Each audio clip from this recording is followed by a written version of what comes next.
सुल्तान बड़े गुस्से से इसरा के पास आता है और इसरा को कहता है कि तुम्हें यहाँ पर आके बहुत ज़्यादा पर लग चुके हैं। अगर तुमने कोई भी ऐसी फजूल ऊट पटांग बात की मेरे बारे में तो मैं कभी भी बर्दाश्त नहीं करूँगा। ये बात अपने जहनों गुमान में रखना।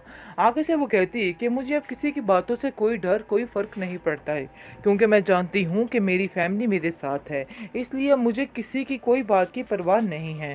जिसको सुनकर सुल्तान कहता है कि शायद तुम भूल रही हो कि तुम्हारा असल घर वो है, और इस चीज़ की तुम्हें याद दहानी मुझे बार बार क्यों करवानी पड़ती है, क्यों तुम्हें बार बार बताना पड़ रहा है कि तुम यहाँ पर सिर्फ और सिर्फ टेम्परेरी आई हो, इसके अलावा और कुछ भी नहीं है, क्योंकि यहाँ पर तुम्हें कोई रखेगा नहीं। आगे से असरा एकदम से जवाब देती है और कहती है कि नहीं, मुझे इस चीज़ का यकीन हो चुका है कि ये लोग मुझसे बहुत प्यार करते हैं और मेरे बगैर मेरे लिए कुछ भी कर सकते हैं, इसलिए बेहतर यही है कि आइंदा से इस तरह के वहमो गुमान पालना बिल्कुल छोड़ दें। उसकी ये सारी गुफ्तगू सरवत सुन लेती है और सरवत कहती है कि सुल्तान, मुझे बहुत ज़्यादा अफसोस हुआ तुम पर कि आखिर किस कदर घटिया सोच के मालिक हो तुम, किस तरह से तुम इस बेचारी इसरा को पागल बना के रख रहे हो, किस तरह से उसका दिमाग ख़राब कर रहे हो। तुम्हें कुछ तो सोचना चाहिए था, मुझे तुमसे ये उम्मीद नहीं थी। जिसको सुनकर मज़ीद गुस्से में आ जाता है वो और कहता है कि बस अपनी बेटी को अब अपने पास ही रखिएगा, कोई ज़रूरत नहीं है कि मैं इसको अपने साथ लेके जाऊं। बेहतर यही है कि आप लोग खुद ही इसे संभालिए, आप लोग देखते हैं कितनी देर तक इसको संभालते हैं। जिस पर सरवत उसको गुस्से से कहती है कि हमारी बेटी हम पर भारी नहीं है, ये बात तुम अपने दिमाग में बिठा के रख लो। तुम्हें इस बात का गुमान है वो भी तुम्हारा पूरा कर देते हैं, लेकिन अब तुम मनाने के लिए भी आओगे और माफ़ियाँ भी मांगोगे तो हम असरा को इस घर से नहीं भेजेंगे, ये हमारा आखिरी फैसला हो चुका है। जिस पर सुल्तान काफ़ी हैरान होता है कि बाजी तो उल्ट ही हो चुकी है, तो आखिर ये क्या चक्कर, क्या मामला बन चुका है। ड्रामासल शिद्दत में आप देखेंगे कि आती है तलत सुल्तान के पास और आकर कहती है कि आखिर तुम्हें इसरा में ऐसा क्या नज़र आया जिसकी बिना पर तुम उसके साथ ये सारा खेल खेल रहे हो। आज मुझे यकीन हो चुका है कि वाकई में तुम अपने बाप के ही बेटे और बिल्कुल उसी तरह हो।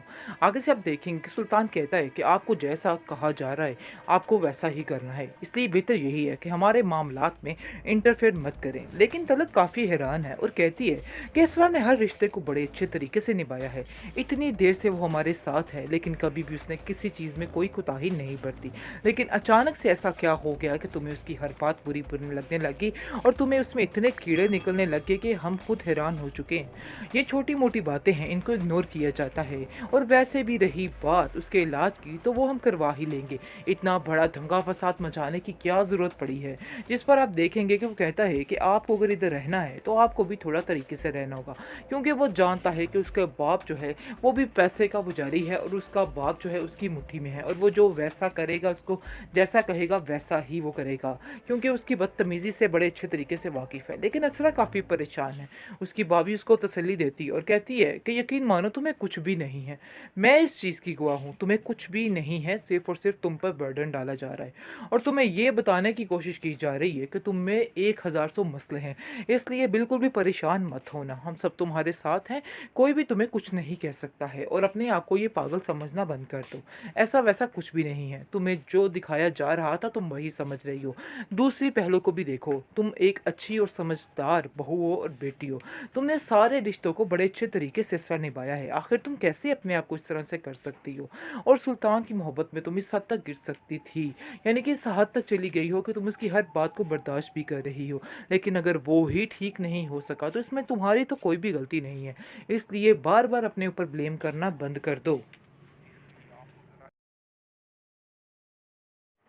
बेहतरीन ड्रामा सीरियल शिद्दत जी आप देख रहे हैं, और जिस चीज़ का शिद्दत से इंतज़ार किया जा रहा है तो वो एपिसोड जी नज़दीक आ चुकी है, बल्कि इसी एपिसोड में काफ़ी ज़्यादा ट्विस्ट आने वाला है, क्योंकि सुल्तान की अकल टिकाने आने वाली है और सुल्तान को पता चलने वाला है आखिर उसने किससे पंगा लिया।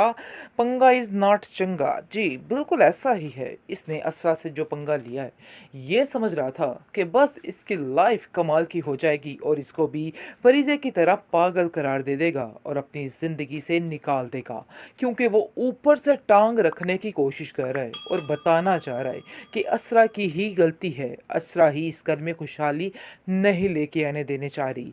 यानी कि अपनी टांग ऊपर से रख कर उन लोगों को जलील करने की कोशिश कर रहा है। बहुत ज़्यादा परेशान हो चुकी है सरवत भी। सरवत कहती है कि आखिर मेरी बेटी के साथ ये क्या हो गया, मुझे तो कुछ समझ नहीं आ रहा। आखिर ऐसा भी कैसे हो सकता है, मेरी बेटी को पागल ही बना दिया उन्होंने। आगे से उसका भाई सरवर कहता है कि पागल ये नहीं, पागल वो है जो इसको बनाने की कोशिश कर रहा है, इसलिए आपको परेशान नहीं होना है। लेकिन अब देखेंगे कि जो असरा की भाभी है वो उसका मुकम्मल तौर पर साथ दे रही है और कहती है कि नहीं, ये पागल नहीं है, बल्कि पागल जो है वो सुल्तान इसको करने की कोशिश कर रहा है और जो कुछ भी कर रहा है सब ड्रामेबाजी है, इसके अलावा इसमें हकीकत कुछ भी नहीं है। इसलिए ज़रा अपने आप को ठीक करके रखो और एहतियात से रखो, कुछ भी नहीं होगा, सब ठीक होने वाला है, तुम्हें बिल्कुल भी परेशान नहीं होना है। खैर अब देखेंगे कि टका के खुश हो चुकी है अब असरा की माँ, क्योंकि उसको पता चल चुका है कि उसकी बेटी उसके पास आ गई है और उसका इलाज करवाएगी, उसको ठीक करवाएगी। लेकिन जी बात कुछ और ही निकाली जा रही है, सुल्तान कोई और ही बात लेकर बैठ गया है और सबके दिमागों में डाल रहा है। जी असल वजह ये है इस लड़की को कि ये लड़की हमारे घर में खुशियाँ नहीं ला सकती है, इसलिए आपको ज़रा इसका चेकअप करवाना होगा और इस पर सारा ट्रीटमेंट पे ध्यान देना होगा। जिसको सुनकर उसकी माँ काफ़ी हैरान हो जाती है और कहती है कि मुझे तो ऐसा नहीं लगता कि असरा कुछ ऐसा कर सकती, क्योंकि असरा की तो ये पसंद की शादी थी और असरा अपने साथ ऐसा कैसे कर सकती है। असरा बेचारी मासूम सी रोती दुलाती रहती है, इसके अलावा उसके पास कोई ऑप्शन नहीं। हाँ जी, कमेंट सेक्शन में काफ़ी ज़्यादा लोग कह रहे हैं कि असरा बहुत वीक क्या कहते हैं पर्सनैलिटी दिखाई गई है, लेकिन जी हालात जब इस तरह के होते हैं इंसान ऐसे हो जाता है, तो इसलिए इसको वीक कहना बिल्कुल बेकार है। इस बात को वीक मत बोलिए, क्योंकि ये असरा की ज़िंदगी का सवाल है। असरा बेचारी बहुत परेशान है, सुल्तान जैसे इंसान के साथ रहकर वाकई में बंदा वीक बन ही जाता है। जिस पर गुजर रही होती है वो बड़े बेहतर तरीके से जान सकता है कि आखिर उसके साथ क्या हो रहा है।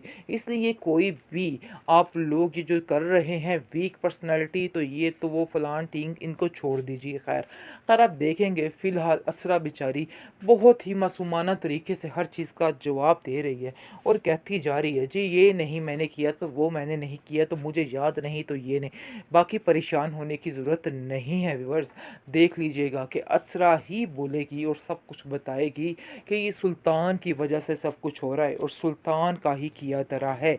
बहुत जल्द इस एपिसोड में, नहीं तो अगले एपिसोड में ये बात खुलकर सामने आने ही वाली है, इसलिए परेशान नहीं होना है। और आपको बताते चले कि उसकी भाभी इस बात पे उसका बहुत ज़्यादा साथ दे रही है और वही सबको बताने की कोशिश कर रही है कि ये सारी सुल्तान की चालाकियाँ हैं, इसके अलावा कुछ भी नहीं है। अब उसका भाई भी काफ़ी अटल हो चुका है कि हम अपनी बहन को यहाँ से नहीं भेजेंगे जब तक सुल्तान की अकल ठिकाने नहीं आ जाती।